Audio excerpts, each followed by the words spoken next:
আপনারা দেখছেন day to one news TV, খবর যেখানেই আমরা সেখানেই। তিলোত্তমার বিচারের নামে কেন্দ্র রাজ্য সরকারের সেটিংস নয়, অবিলম্বে দোষীদের কঠোর ব্যবস্থার দাবিতে, ভয়াবহ মূল্য বৃদ্ধির বিরুদ্ধে, বেকারের কাজের দাবিতে, জাতীয় শিক্ষানীতি 2000 কোটি টাকা বাতিল, ইলেকট্রিক স্মার্ট মিটার বাতিল সহ জনজীবন জ্বলন্ত সমস্যা সমাধানের দাবিতে 21শে জানুয়ারি কলকাতার মিছিলে সমর্থনে এই দিন জঙ্গিপুরের জঙ্গিপুর জেলার পক্ষ থেকে মিছিল প্রদর্শন করা হয়।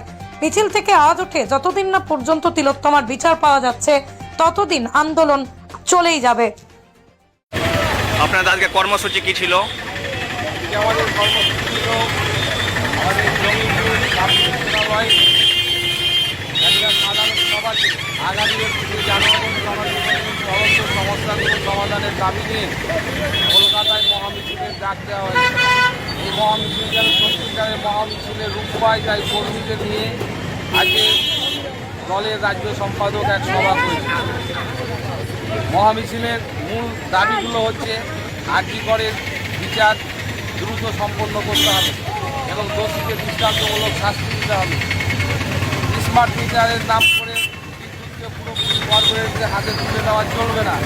প্রাথমিক স্তর থেকে পাঁচদের চালু করতে হবে এবং যে সব পরিষেবাগুলো আছে বেসরকারি কর্মের যে উদ্যোগ, স্বাস্থ্য, শিক্ষা, স্বাস্থ্য, বিদ্যুৎ, রাস্তাঘাট, পানীয় জল, এইগুলো বেসরকারি মালিকদের হাতে তুলে দেওয়া যাবে না।